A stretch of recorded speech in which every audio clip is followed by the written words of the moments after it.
अगला अध्याय।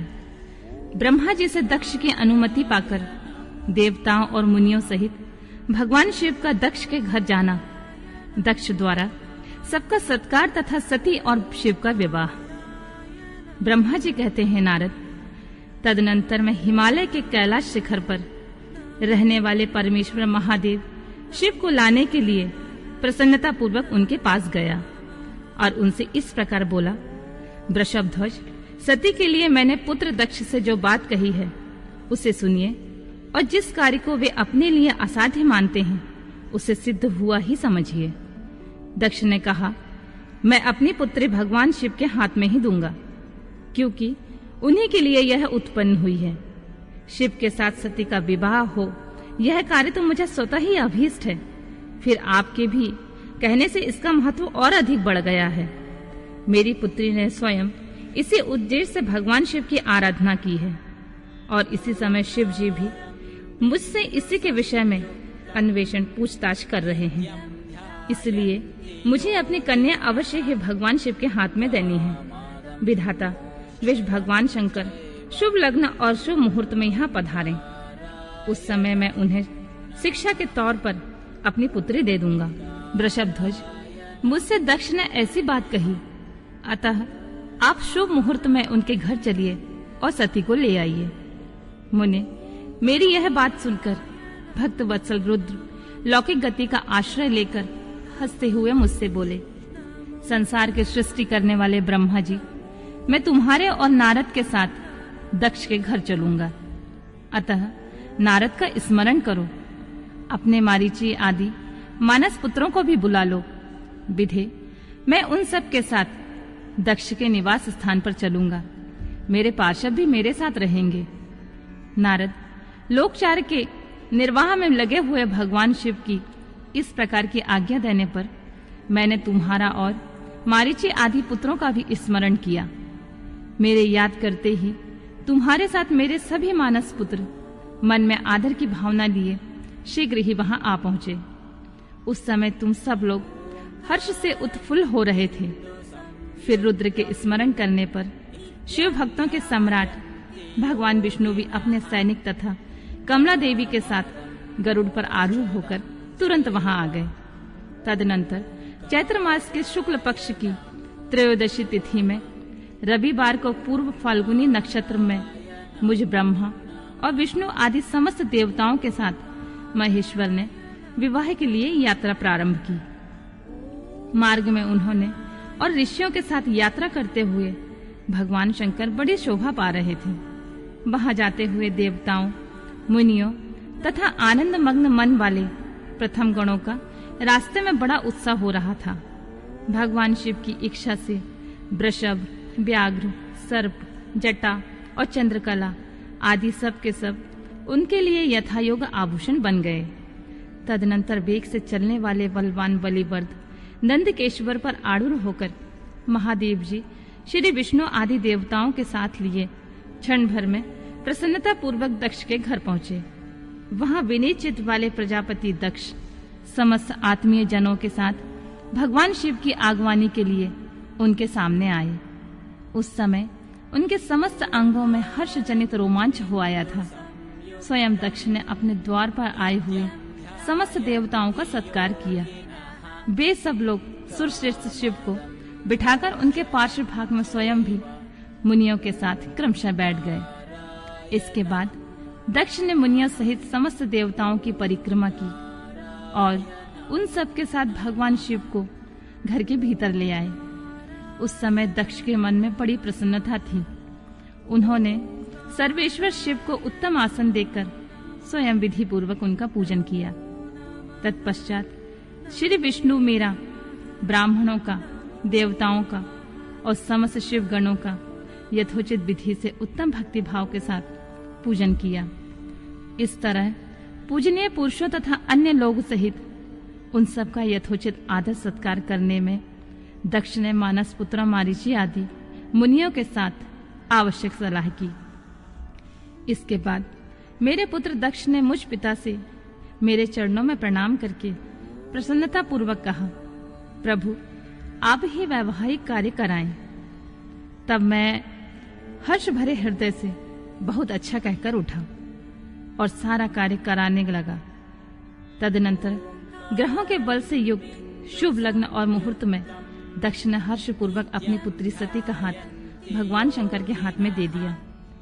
उस समय हर्ष से भरे हुए भगवान वृषभध्वज ने भी वैवाहिक विधि से सुंदरी दक्ष कन्या का पारिग्रहण किया।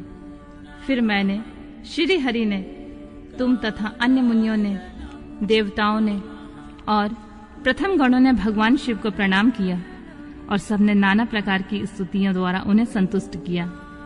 उस समय नाच गान के साथ महान उत्सव मनाया गया। समस्त देवताओं और मुनियों को बड़ा आनंद प्राप्त हुआ। भगवान शिव के लिए कन्या दान करके मेरे पुत्र दक्ष कृतार्थ हो गए। शिवा और शिव प्रसन्न हुए तथा सारा संसार मंगल का निकेतन बन गया। अगला अध्याय, सती और शिव के द्वारा अग्नि की परिक्रमा। श्री हरि द्वारा शिव तत्व का वर्णन। शिव का ब्रह्मा जी को दिए हुए वर के अनुसार वेदी पर सदा के लिए अवस्थान तथा शिव का सती का विदा हो कैलाश पर जाना। ब्रह्मा जी कहते हैं, नारद, कन्यादान करके दक्ष ने भगवान शंकर को नाना प्रकार की वस्तुएं दहेज में दी। यह सब करके वे बड़े प्रसन्न हुए। फिर उन्होंने ब्राह्मण को भी नाना प्रकार से धन बांटे। तत्पश्चात लक्ष्मी सहित भगवान विष्णु शंकर के पास हाथ जोड़कर खड़े हुए और यूं बोले, देवादिदेव महादेव, दया सागर, प्रभु, तात, आप संपूर्ण जगत के पिता हैं और सती सबकी माता हैं।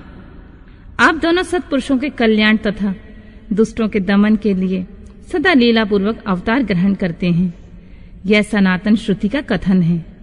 आप चिकने नील अंजन के समान शोभा वाली सती के साथ जिस प्रकार शोभा पा रहे हैं, मैं उससे उल्टे लक्ष्मी के साथ शोभा पा रहा हूँ। अर्थात सती नील वर्णा और आप गौर वर्णा, उससे उल्टे में नील वर्ण तथा लक्ष्मी गौर वर्णा है। नारद, मैं देवी सती के पास आकर ग्रह सूत्रोक्त विधि से विस्तार पूर्वक सारा अग्नि कार्य कराने लगा। मुझे आचार्य तथा ब्राह्मणों की आज्ञा से शिव और शिव ने बड़े हर्ष के साथ विधि पूर्वक अग्नि की परिक्रमा की।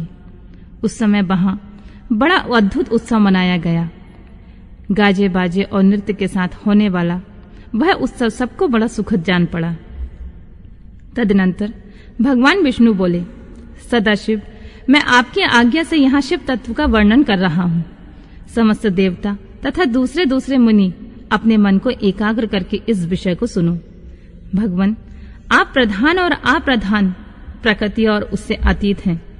आपके अनेक भाग हैं, फिर भी आप भाग रहित हैं। ज्योतिर्मय स्वरूप वाले आप परमेश्वर के ही हम तीनों देवता के अंश हैं। आप कौन हैं, मैं कौन और ब्रह्मा कौन है? आप परमात्मा के ये तीन अंश हैं जो सृष्टि, पालन और संहार करने के कारण एक दूसरे से भिन्न प्रतीत होते हैं। आप अपने स्वरूप का चिंतन कीजिए। आपने स्वयं ही लीला पूर्वक शरीर धारण किया है। आप निर्गुण ब्रह्म रूप में एक हैं। आप ही सगुण ब्रह्मा हैं और हम ब्रह्मा, विष्णु और रुद्र तीनों आपके अंश हैं। जैसे एक ही शरीर के भिन्न भिन्न अवयव मस्तक, ग्रीवा आदि नाम धारण करते हैं, तथापि उस शरीर से वे भिन्न नहीं हैं, उसी प्रकार हम तीनों अंश आप परमेश्वर के ही अंग हैं। उसी प्रकार हम तीनों अंश आप परमेश्वर के ही अंग हैं, जो ज्योतिर्मय आकाश के समान सर्वव्यापी एवं निर्लेप, स्वयं ही अपना धाम, पुराण, कूटस्थ, अव्यक्त, अनंत, नित्य तथा दीर्घ आदि विशेषणों से रहित निर्विशेष ब्रह्मा है। वही आप शिव हैं, अतः आप ही सब कुछ हैं। ब्रह्मा जी कहते हैं, मुनीश्वर, भगवान विष्णु की यह बात सुनकर महादेव जी बड़े प्रसन्न हुए। तदनंतर उस विवाह यज्ञ के स्वामी यजमान परमेश्वर शिव प्रसन्न हो लौलिक की गति का आश्रय लेकर हाथ जोड़कर खड़े हुए मुझ ब्रह्मा से प्रेम पूर्वक बोले, ब्राह्मण, आपने सारा वैवाहिक कार्य अच्छी तरह से संपन्न करा दिया। अब मैं प्रसन्न हूं। आप मेरे आचार्य हैं। बताइए, आपको क्या दक्षिणा दूं? सूर्यज्येष्ठ, आप उस दक्षिणा को मांगिए। महाभाग, और यदि वह अत्यंत दुर्लभ भी हो तो उसे शीघ्र कहिए। मुझे आपके लिए कुछ भी अदेय नहीं है। मुने, भगवान शंकर का यह वचन सुनकर मैं हाथ जोड़ विनीत चित्त से उन्हें बारंबार प्रणाम करके बोला, देवेश, यदि आप प्रसन्न हो और महेश्वर, यदि मैं वर पाने की योग्य हूं तो प्रसन्नता पूर्वक जो बात कहता हूं आप उसे पूर्ण कीजिए। महादेव, आप इसी रूप में इसी वेदी पर सदा विराजमान रहें, जिससे आपके दर्शन से मनुष्य के पाप धुल जाएं। चंद्रशेखर, आपका सानिध्य होने से मैं इस वेदी के समीप आश्रम बनाकर तपस्या करूं, यही मेरी अभिलाषा है। चैत्र के शुक्ल पक्ष की त्रयोदशी को पूर्व फाल्गुनी नक्षत्र में रविवार के दिन इस भूतल पर जो मनुष्य भक्ति भाव से आपका दर्शन करे, उसके सारे पाप तत्काल नष्ट हो जाएं, विपुल पुण्य की वृद्धि हो और समस्त रोगों का सर्वथा नाश हो जाए। जो नारी दुर्भगा, बंध्या, रूपहीना हो, वह भी आपके दर्शन मात्र से अवश्य निर्दोष हो जाए। मेरी यह बात उनकी आत्मा को सुख देने वाली थी। इसे सुनकर भगवान शिव ने प्रसन्न चित्त से कहा, विधाता, ऐसा ही होगा। मैं तुम्हारे कहने से संपूर्ण जगत के हित के लिए अपनी पत्नी सती के साथ इस वेदी पर सुस्थिर भाव से स्थिर रहूंगा। ऐसा कहकर पत्नी सहित भगवान शिव अपनी अंश रूपनी मूर्ति को प्रकट करके वेदी के मध्य भाग में विराजमान हो गए। तत्पश्चात स्वजनों पर स्नेह रखने वाले परमेश्वर शंकर दक्ष से विदा ले अपने पति सती के साथ कैलाश जाने के लिए उद्यत हुए। उस समय उत्तम बुद्धि वाले दक्ष ने विनय से मस्तक झुकाकर हाथ जोड़कर भगवान वृषभ ध्वज को प्रेम पूर्वक स्तुति की। उस समय उत्तम बुद्धि वाले दक्ष ने विनय पूर्वक मस्तक झुकाकर हाथ जोड़कर भगवान वृषभ ध्वज की प्रेम पूर्वक स्तुति की। फिर श्री विष्णु आदि समस्त देवताओं, मुनियों और शिव गणों ने नमस्कार पूर्वक नाना प्रकार की स्तुति करके बड़े आनंद से जय जयकार किया। तदनंतर दक्ष की आज्ञा से भगवान शिव ने प्रसन्नता पूर्वक सती को वृषभ की पीठ पर बिठाया और स्वयं भी उस पर आरूढ़ होकर वे प्रभु हिमालय पर्वत की ओर चले। भगवान शंकर के समीप वृषभ पर बैठी हुई सुंदर दांत और मनोहर हास वाली सती अपने नीलश्याम वर्ण के कारण चंद्रमा में नीली रेखा के समान शोभा पा रही थी।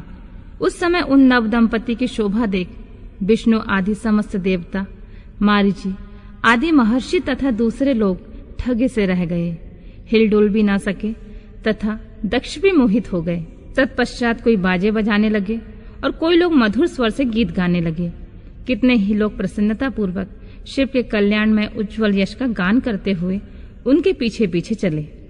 भगवान शंकर ने बीच रास्ते में दक्ष को प्रसन्नता पूर्वक लौटा दिया और स्वयं प्रेमाकुल होकर प्रथम गणों के साथ अपने धाम को जा पहुंचे। यद्यपि भगवान शिव ने विष्णु आदि देवताओं को भी विदा कर दिया था, तो वे भी बड़ी प्रसन्नता और भक्ति के साथ पुनः उनके साथ हो लिए। उन सब देवताओं, प्रथम गणों तथा अपनी स्त्री सती के साथ हर्षवरी शंभु हिमालय पर्वत से सुशोभित अपने कैलाश धाम में जा पहुंचे। वहां जाकर उन्होंने देवताओं, मुनियों तथा दूसरे लोगों का बहुत आदर सम्मान करके उन्हें प्रसन्नता पूर्वक विदा किया। शंभु की आज्ञा ले वे विष्णु आदि सब देवता तथा मुनि नमस्कार और उनकी स्तुति करके मुख पर प्रसन्नता की छाप लिए अपने अपने धाम को चले गए। सदाशिव का चिंतन करने वाले भगवान शिव भी अत्यंत आनंदित हो हिमालय के शिखर पर्वत पर रहकर अपनी पत्नी दक्ष कन्या सती के साथ विहार करने लगे। सूत जी कहते हैं, मुनियों, पूर्व काल में स्वयंभू मनवंतर में भगवान शंकर और सती का जिस प्रकार विवाह हुआ वह सारा प्रसंग मैंने तुमसे कह दिया। जो विवाह काल में यज्ञ में अथवा किसी शुभ कार्य में आरंभ में भगवान शंकर की पूजा करता है और कथा सुनता है, उसका सारा कर्म तथा वैवाहिक आयोजन बिना किसी विघ्न बाधा के पूर्ण होता है और दूसरे शुभ कार्य भी सदा निर्विघ्न पूर्ण होते हैं। इस शुभ उपाख्यान को प्रेम पूर्वक सुनकर विवाहित होने वाली कन्या भी सुख, सौभाग्य, सुशीलता और सदाचार आदि सद्गुणों से संपन्न साध्वी स्त्री तथा पुत्रवती होती है। अगला अध्याय सती का प्रश्न तथा उसके उत्तर में भगवान शिव द्वारा ज्ञान एवं नवधा भक्ति के स्वरूप का विवेचन। कैलाश तथा हिमालय पर्वत पर श्री शिव और सती के विविध विहारों का विस्तार पूर्वक वर्णन करने के पश्चात ब्रह्मा जी ने कहा, मुनि, एक दिन की बात है, देवी सती एकांत में भगवान शंकर से मिली और उन्हें भक्ति पूर्वक प्रणाम करके दोनों हाथ जोड़कर खड़ी हो गईं। प्रभु शंकर को पूर्ण प्रसन्न जान नमस्कार करके विनीत भाव से खड़ी हुई दक्ष कुमारी सती भक्ति भाव से अंजलि बांधे बोली, देवादेव महादेव करुणा सागर प्रभु, दीनों द्वार पारायण महायोगिन, मुझ पर कृपा कीजिए। आप परम पुरुष हैं, सबके स्वामी हैं, रजोगुण सत्वगुण तथा तमोगुण से परे हैं, निर्गुण भी हैं सगुण भी हैं। आप साक्षी निर्विकार और महाप्रभु हैं। हर मैं धन्य हूँ जो आपकी कामनी और आपके साथ सुंदर विहार करने वाली आपकी प्रिया हुई।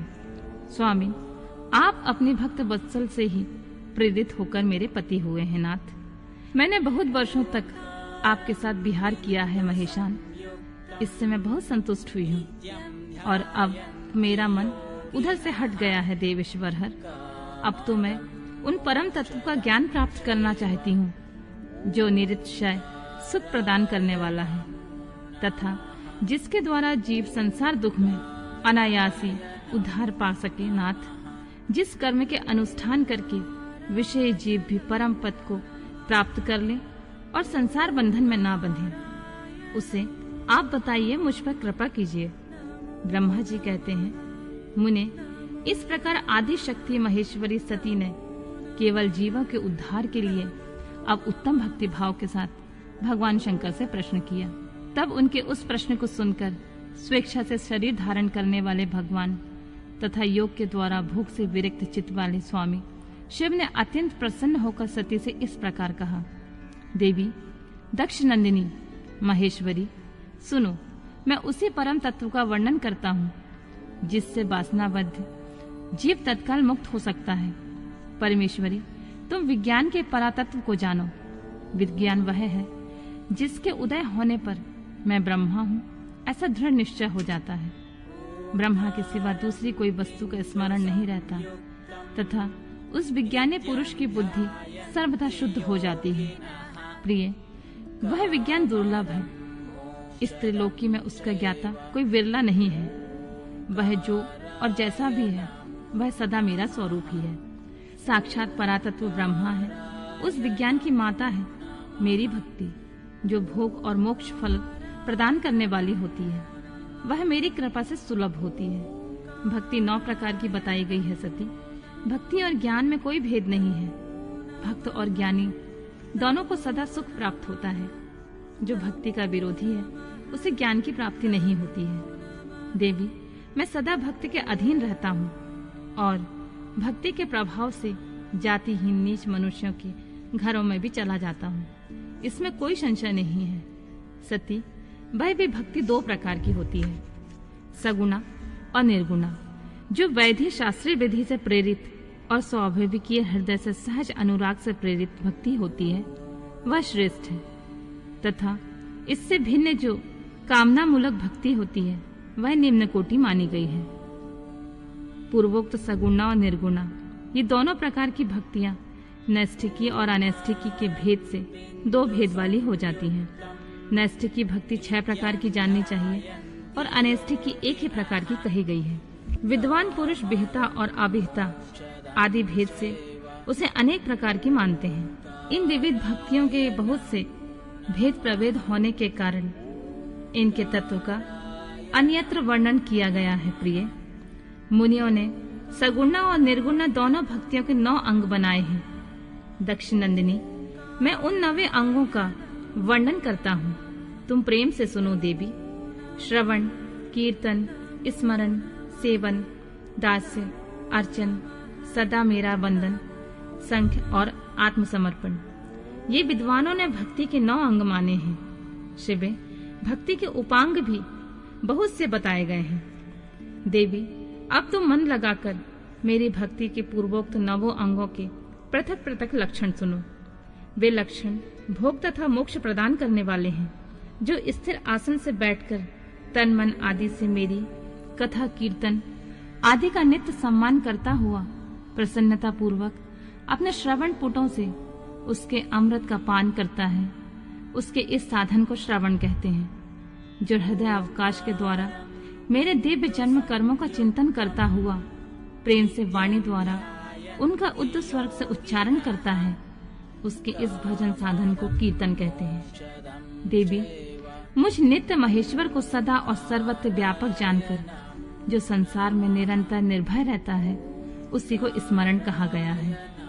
अरुणोदय से लेकर हर समय सेव्य की अनुकूलता का ध्यान रखते हुए हृदय और इंद्रियों से जो निरंतर सेवा की जाती है, वही सेवन नामक भक्ति है। अपने को प्रभु का किंकर समझकर हृदय अमृत के भोग से सदा स्वामी का सदा प्रिय संपादन करना दास्य कहलाता है। अपने धन वैभव के अनुसार शास्त्रीय विधि से मुझ परमात्मा को सदा पाद्य आदि 16 उपचारों से जो समर्पण करना है, उसे अर्चन कहते हैं। मन से ध्यान और वाणी से वंदनात्मक मंत्रों का उच्चारण पूर्वक 8 अंगों से भूतल का स्पर्श करते हुए जो इष्ट देव को नमस्कार किया जाता है, उसे वंदन कहते हैं। ईश्वर मंगल या अमंगल जो कुछ भी करता है, वह सब मेरे मंगल के लिए ही है, ऐसा दृढ़ विश्वास रखना संख्य भक्ति का लक्षण है। देह आदि जो कुछ भी कही जाने वाली वस्तु है, वह सब भगवान की प्रसन्नता के लिए उन्हीं को समर्पित करके अपने निर्वाह के लिए भी कुछ बचाकर न रखना अथवा निर्वाह की चिंता से भी रहित हो जाना आत्मसमर्पण कहलाता है। ये मेरी 9 भक्ति के अंग हैं, जो भोग और मोक्ष प्रदान करने वाले हैं। इनमें ज्ञान का प्राकट्य होता है तथा ये सब साधन मुझे अत्यंत प्रिय हैं। मेरी भक्ति में बहुत से उपांग भी कहे गए हैं, जैसे बिल्व आदि का सेवन करना। इनको विचार से समझ लेना चाहिए।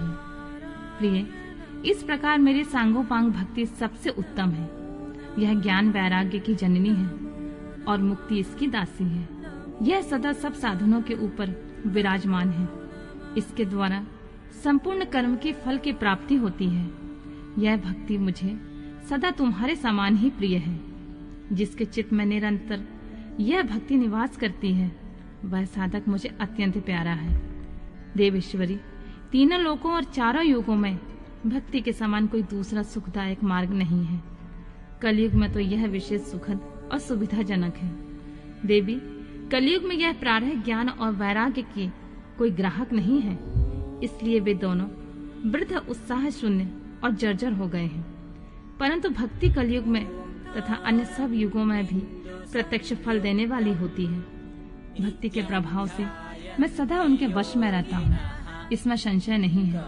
संसार में जो भक्तिमान पुरुष है, उसकी मैं सदा सहायता करता हूँ, उसके सारे विघ्नों को दूर हटाता हूँ। उस भक्त का जो शत्रु होता है, वह मेरे लिए दंडनीय है, इसमें कोई संशय नहीं है। देवी, मैं अपने भक्तों का रक्षक हूँ।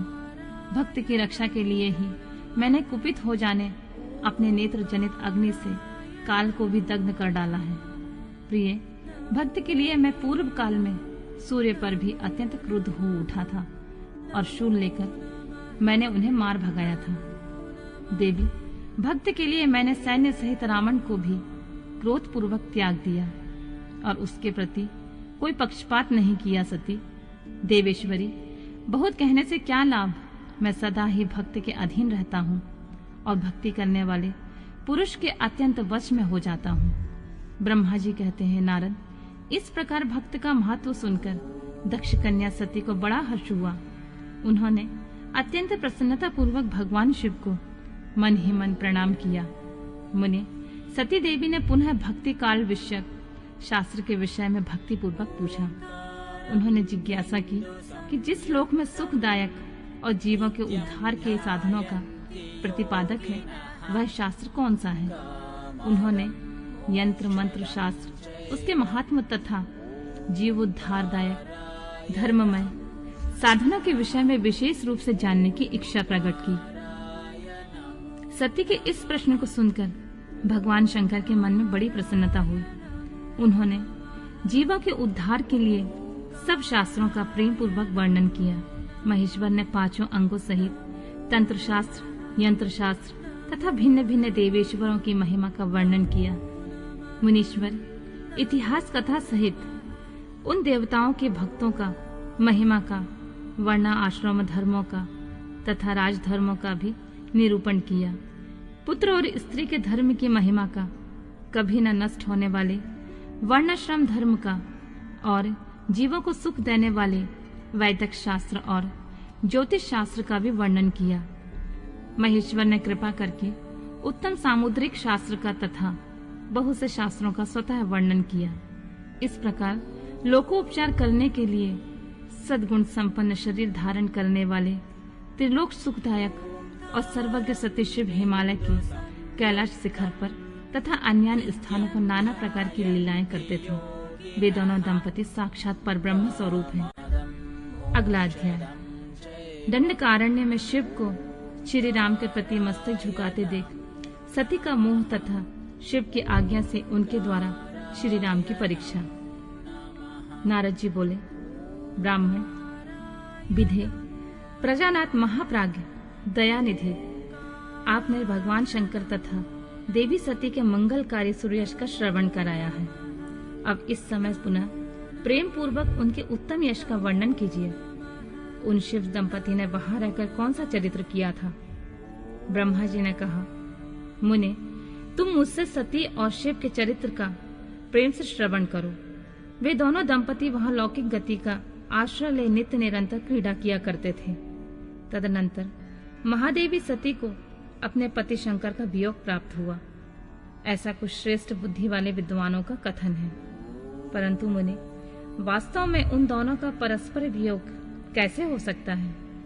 क्योंकि वे दोनों वाणी और अर्थ के समान एक दूसरे से सदा मिले जुले हैं, शक्ति और शक्तिमान हैं तथा चित स्वरूप हैं। फिर उनकी लीला विषयक रुचि होने के कारण यह सब कुछ संगठित हो रहा है। सती और शिव यद्यपि ईश्वर हैं, तो भी लौकिक रीति का अनुसरण करके वे जो जो लीला करते हैं, ये सब संभव है। दक्ष कन्या सती ने जब देखा कि मेरे पति ने मुझे त्याग दिया है, वे अपने पिता दक्ष के यज्ञ में गईं और भगवान शंकर का अनादर देख उन्होंने अपने शरीर को त्याग दिया। वे ही सती पुनः हिमालय के घर पार्वती के नाम से प्रकट हुई और भारी तपस्या करके उन्होंने विवाह के द्वारा पुनः भगवान शिव को प्राप्त कर लिया। सूत जी कहते हैं, महर्षियों, ब्रह्मा जी की यह बात सुनकर नारद ने विधाता से शिवा और शिव के महान यश के विषय में इस प्रकार पूछा। महाभाग विष्णु शिष्य, विधाता, आप मुझे शिवा और शिव के भाव तथा आचार से संबंध रखने वाले उनके चरित्र को विस्तार पूर्वक सुनाइए। तात, भगवान शंकर ने अपने प्राणों से भी प्यारी धर्म पत्नी सती का किस लिए त्याग किया? यह घटना तो मुझे बड़ी विचित्र जान पड़ती है। अतः इसे आप अवश्य कहें।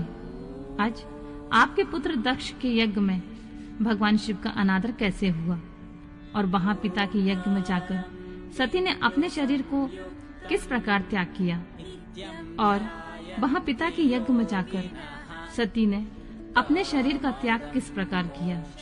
उसके बाद फिर वहां क्या हुआ, भगवान महेश्वर ने क्या किया, ये सब बातें मुझसे कहिए। इन सब सुनने के लिए, इन्हें सुनने के लिए मेरे मन में बड़ी श्रद्धा है।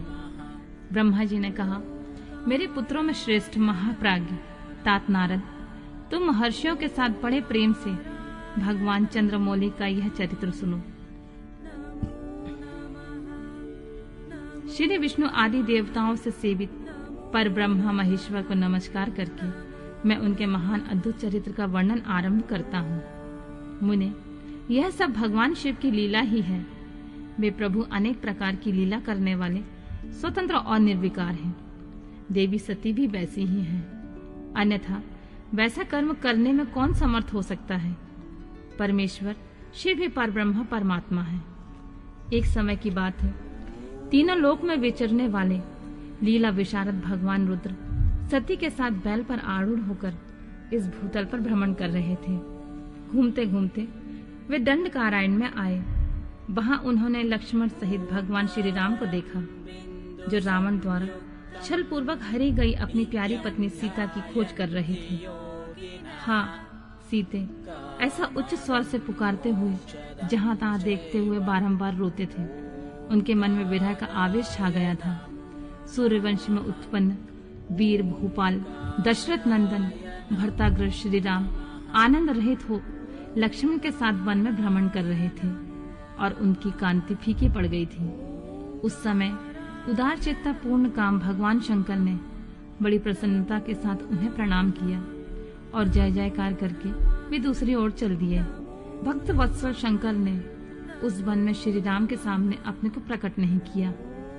भगवान शिव की मोह में डालने वाली ऐसी लीला देखकर ऐसी लीला देख सती को बड़ा विस्मय हुआ। वे उनकी माया से मोहित होकर उनसे इस प्रकार बोली, देवादिदेव सर्वेश पर ब्रह्मा परमेश्वर, ब्रह्मा विष्णु आदि सब देवता आपके ही सदा सेवा करते हैं। आप ही सबके द्वारा प्रणाम करने योग्य हैं। सबको आपका ही सर्वथा सेवन और ध्यान करना चाहिए। वेदांत शास्त्र के द्वारा यत्न पूर्वक जानने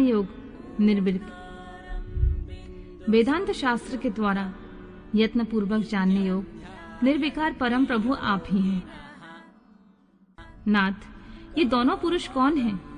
इनकी आकृति विरह अवस्था से व्याकुल दिखाई देती है। ये दोनों धनुर्धर वीर वन में विचरते हुए भागी और दीन हो रहे हैं। इनमें जो ज्येष्ठ हैं, उसकी अंग कांति नील कमल के समान श्याम है। उसे देखकर किस कारण से आप आनंद विभोर हो उठे थे? आप इस समय भक्त के समान विनम्र क्यों हो गए थे स्वामी? कल्याणकारी शिव, आप मेरे संशय को सुने। प्रभु, सेव्य स्वामी अपने सेवक को प्रणाम करे, क्या यह उचित जान पड़ता है? ब्रह्मा जी कहते हैं, नारद, कल्याणमयी परमेश्वरी आदि शक्ति सती देवी ने शिव की माया के वशीभूत होकर भगवान शिव से इस प्रकार प्रश्न किया। जब सती की यह बात सुनकर लीला विशारद परमेश्वर शंकर हंसकर उनसे इस प्रकार बोले, देवी सुनो, मैं प्रसन्नता पूर्वक यथार्थ बात कहता हूँ, इसमें छल नहीं है। वरदान के प्रभाव से ही मैंने इन्हें आदर पूर्वक प्रणाम किया है। प्रिय, ये दोनों भाई वीरों से सम्मानित हैं। इनके नाम हैं श्री राम और लक्ष्मण। इनका प्राकट्य सूर्यवंश में हुआ है। ये दोनों राजा दशरथ के विद्वान पुत्र हैं। इनमें जो गौर रंग के छोटे बंधु हैं, वे साक्षात शेष के अंश हैं। उनका नाम लक्ष्मण है। इनके बड़े भाई का नाम श्री राम है। इनके रूप में भगवान विष्णु ही अपने संपूर्ण अंश से प्रकट हुए हैं। उपद्रव इनसे दूर ही रहते हैं। ये साधु पुरुषों की रक्षा तथा हम लोगों के कल्याण के लिए इस पृथ्वी पर अवतीर्ण हुए हैं। ऐसा कहकर सृष्टिकर्ता भगवान शंभु चुप हो गए। भगवान शिव की ऐसी बात सुनकर भी सती के मन को इस पर विश्वास नहीं हुआ। क्यों न हो, भगवान शिव की माया बड़ी प्रबल है। वह संपूर्ण त्रिलोकी को मोह में डाल देने वाली होती है। सती के मन में मेरी इस बात का विश्वास नहीं है। यह जानकर लीला विशारद प्रभु सनातन शंभु यूं बोले, देवी मेरी बात सुनो। यदि तुम्हारे मन में मेरे कथन पर विश्वास नहीं है तो तुम वहां जाकर अपनी ही बुद्धि से श्री राम की परीक्षा कर लो। प्यारी सती, जिस प्रकार तुम्हारा मोह या भ्रम नष्ट हो जाए वह करो। तुम वहां जाकर परीक्षा करो, तब तक मैं बरगद के नीचे खड़ा हूँ। ब्रह्मा जी कहते हैं, नारद, भगवान शिव की आज्ञा से ईश्वरी सती वहां गई और मन ही मन सोचने लगी कि मैं वनचारी राम की परीक्षा कैसे करूं। अच्छा, अब मैं सीता का रूप धारण करके राम के पास चलूं। यदि राम साक्षात विष्णु हैं, तब तो सब कुछ जान लेंगे, अन्यथा वे मुझे नहीं पहचानेंगे। ऐसा विचार सती ने सीता बनकर श्री राम के समीप उनकी परीक्षा लेने के लिए गईं। वास्तव में वे मोह में पड़ गई थीं। सती को सीता के रूप में सामने आई देख शिव शिव का जाप करते हुए रघुकुल नंदन श्री राम सब कुछ जान गए और हंसते हुए उन्हें नमस्कार करके बोले, सती जी, आपको नमस्कार है। आप प्रेम पूर्वक बताएं, भगवान शंभु कहाँ हैं? आप पति के बिना अकेली ही इस वन में क्यों आई हैं? देवी, आपने अपना रूप त्याग कर किस लिए यह नूतन रूप धारण किया है? मुझ पर कृपा करके इसका कारण बताइए। रामचंद्र जी की यह बात सुनकर सती उस समय आश्चर्यचकित हो गईं। वे शिव जी की कही हुई इस बात का स्मरण करके उसे यथार्थ समझकर बहुत लज्जित हुई। श्री राम को साक्षात विष्णु जान अपने रूप को प्रकट करके मन ही मन भगवान शिव के चरणार बिंदों का चिंतन कर प्रसन्नचित हुई सती उनसे इस तरह बोली, रघुनंदन, स्वतंत्र परमेश्वर भगवान शिव मेरे तथा अपने पार्षदों के साथ पृथ्वी पर भ्रमण करते हुए इस वन में आ गए हैं। यहाँ उन्होंने सीता की खोज में लगे हुए लक्ष्मण सहित तुमको देखा। उस समय सीता के लिए तुम्हारे मन में बड़ा क्लेश था। तुम बिरह शोक से पीड़ित दिखाई देते थे। उस अवस्था में तुम्हें प्रणाम करके वे चले गए और बट वृक्ष के नीचे अभी भी खड़े हैं। भगवान शिव बड़े आनंद के साथ तुम्हारे वैष्णव रूप की उत्कृष्ट महिमा का गान कर रहे थे। यद्यपि उन्होंने तुम्हें चतुर्भुज विष्णु के रूप में नहीं देखा है, तो भी तुम्हारा दर्शन करते ही आनंद विभोर हो गए। इस निर्मल रूप की ओर देखते हुए उन्हें बड़ा आनंद प्राप्त हुआ। इस विषय में मेरे पूछने पर भगवान शंभु ने जो बात कही उसे सुनकर मेरे मन में भ्रम उत्पन्न हो गया। अतः राघवेंद्र, मैंने उनकी आज्ञा लेकर तुम्हारी परीक्षा की है। श्री राम, अब मुझे ज्ञात हो गया कि तुम साक्षात विष्णु हो। तुम्हारी सारी प्रभुता मैंने अपनी आंखों से देख ली है। अब मेरा संशय दूर हो गया है। तो भी महामते, तुम मेरी बात सुनो। मेरे सामने यह सच सच बताओ कि तुम भगवान शिव के भी वंदनीय कैसे हो गए। मेरे मन में यही एक संदेह है, इसे निकाल दो और शीघ्र ही मुझे पूर्ण शांति प्रदान करो। सती का यह वचन सुनकर श्री राम के नेत्र प्रफुल्ल कमल के समान खिल उठे। उन्होंने मन ही मन अपने प्रभु भगवान शिव का स्मरण किया। इससे उनके हृदय में प्रेम की बाढ़ आ गई। मुने आज्ञा न होने के कारण वे सती के साथ भगवान शिव के निकट नहीं गए तथा मन ही मन उनकी महिमा का वर्णन करके श्री रघुनाथ जी ने सती से कहना प्रारंभ किया। अगला अध्याय। श्री शिव के द्वारा गोलोक धाम में श्री विष्णु का गोपेश के पद पर अभिषेक तथा उनके प्रति प्रणाम का प्रसंग सुनाकर श्री राम का सती के मन का संदेह दूर करना, सती का शिव के द्वारा मानसिक त्याग। श्री राम बोले, देवी, प्राचीन काल में एक समय परम दृष्टा भगवान शंभु ने अपने परात्पर धाम में विश्वकर्मा को बुलाकर उनके द्वारा अपनी गौशाला में एक रमणीय भवन बनवाया जो बहुत ही विस्तृत था। उसमें एक श्रेष्ठ सिंहासन का भी निर्माण कराया। उस सिंहासन पर भगवान शंकर ने विश्वकर्मा द्वारा एक छत्र बनवाया जो बहुत ही दिव्य, सदा के लिए अद्भुत एवं परम उत्तम था। तत्पश्चात उन्होंने सब ओर से इंद्र आदि देवगणों, सिद्धों, गंधर्वों, नागादिकों तथा संपूर्ण उपदेवों को शीघ्र वहां बुलवाया। समस्त वेदों और आगमों को, पुत्रों सहित ब्रह्मा जी को, मुनियों को, अप्सराओं तथा समस्त देवियों को जो नाना प्रकार की वस्तुओं से संपन्न थी, आमंत्रित किया। इनके सिवा देवताओं, ऋषियों, सिद्धों और नागों की 16-16 कन्याओं को भी बुलवाया जिनके हाथों में मांगलिक वस्तुएं थीं। मुने वीणा, मृदंग आदि नाना प्रकार के वाद्यों को बजवाकर सुंदर गीतों द्वारा महान उत्सव रचाया। संपूर्ण औषधियों के साथ राज्याभिषेक के योग्य द्रव्य एकत्रित किए। प्रत्यक्ष तीर्थों के जलों से भरे हुए 5 कलश भी मंगवाए गए। इनके सिवा और भी बहुत सी दिव्य सामग्रियों को भगवान शंकर ने अपने पार्षदों द्वारा मंगवाया और वहां उच्च स्वर में वेद मंत्रों का घोष करवाया। देवी, भगवान विष्णु की पूर्ण भक्ति से महेश्वर देव सदा प्रसन्न रहते थे। इसलिए उन्होंने प्रीति युक्त हृदय से श्री हरि को वैकुंठ से बुलवाया और शुभ मुहूर्त में श्री हरि को उस श्रेष्ठ सिंहासन पर बैठाया। महादेव जी ने स्वयं ही प्रेम पूर्वक उन्हें सब प्रकार के आभूषणों से विभूषित किया। उनके मस्तक पर मनोहर मुकुट बांधा गया और उनके मंगल कौतुक कराए गए। ये सब हो जाने के बाद महेश्वर ने स्वयं ब्रह्मांड मंडप में श्री हरि का अभिषेक किया और उन्हें अपना वह सारा ऐश्वर्य प्रदान किया जो दूसरों के पास नहीं था। तदनंतर स्वतंत्र ईश्वर भक्त वत्सल शंभु ने श्री हरि का स्तवन किया और अपनी पराधीनता को सर्वत्र प्रसिद्ध करते हुए वे लोककर्ता ब्रह्मा से इस प्रकार बोले, लोकेश, आज से मेरी आज्ञा के अनुसार ये विष्णु हरि स्वयं मेरे वंदनीय हो गए हैं। इस बात को सभी सुन रहे हैं तात। तुम संपूर्ण देवता आदि के साथ श्री हरि को प्रणाम करो और ये वेद मेरी आज्ञा से मेरी ही तरह इन श्री हरि का वर्णन करो। रामचंद्र जी कहते हैं, देवी भगवान विष्णु की शिव भक्ति देखकर प्रसन्न चित्त हुए वरदायक भक्त वत्सल रुद्रदेव ने उपयुक्त बात कहकर ही स्वयं श्री गरुड़ ध्वज को प्रणाम किया। तदनंतर ब्रह्मा आदि देवताओं, मुनियों और सिद्ध आदि ने भी उस समय श्री हरि की वंदना की। इसके बाद अत्यंत प्रसन्न हुए भक्त वत्सल महेश्वर ने देवताओं के समक्ष श्री हरि को बड़े बड़े वर दिए।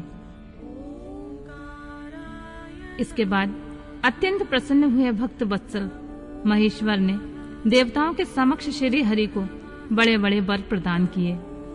महेश बोले, हरे, तुम मेरी आज्ञा से संपूर्ण लोकों के कर्ता, पालक और सहारक हो।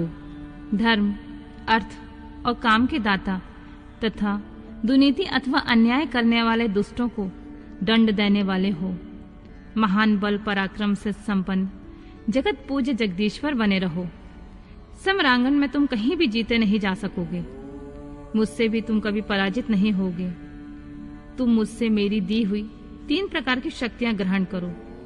एक तो आदि की इच्छा सिद्धि, दूसरी प्रकार की लीलाओं को प्रकट करने की शक्ति और तीसरी तीनों लोकों में नित्य स्वतंत्रता। हरि, जो तुमसे द्वेष करने वाले हैं वे निश्चय ही मेरे द्वारा प्रयत्न पूर्वक दंडनीय होंगे। विष्णु, मैं तुम्हारे भक्तों को उत्तम मोक्ष प्रदान करूंगा। तुम इस माया को भी ग्रहण करो, जिसका निवारण करना देवता आदि के लिए भी कठिन है तथा जिससे मोहित होने पर यह विश्व जड़ रूप हो जाएगा। हरे, तुम मेरी बाईं भुजा हो और विधाता दाहिनी भुजा। तुम इस विधाता के भी उत्पादक और पालक होगे। मेरा हृदय रूप जो रुद्र है वही मैं हूँ, इसमें संशय नहीं है। वह रुद्र तुम्हारा और ब्रह्मा आदि देवताओं का भी निश्चय ही पूज्य है। तुम यहाँ रहकर विशेष रूप से संपूर्ण जगत का पालन करो। नाना प्रकार की लीलाएं करने वाले विविध अवतारों द्वारा सदा सबकी रक्षा करते रहो। मेरे चिन्मय धाम में तुम्हारा जो परम वैभवशाली और अत्यंत उज्जवल स्थान है वह गोलोक नाम से विख्यात होगा। हरे, भूतल पर जो तुम्हारे अवतार ग्रहण होंगे वे सबके रक्षक और मेरे भक्त होंगे। मैं उनका अवश्य दर्शन करूंगा। वे मेरे वर से सदा प्रसन्न रहेंगे। रामचंद्र जी कहते हैं, देवी, इस प्रकार श्री हरि को अपना अखंड ऐश्वर्य सौंपकर उमा वल्लभ भगवान हर स्वयं कैलाश पर्वत पर रहते हुए अपने पार्षदों के साथ स्वच्छंद क्रीड़ा करते हैं।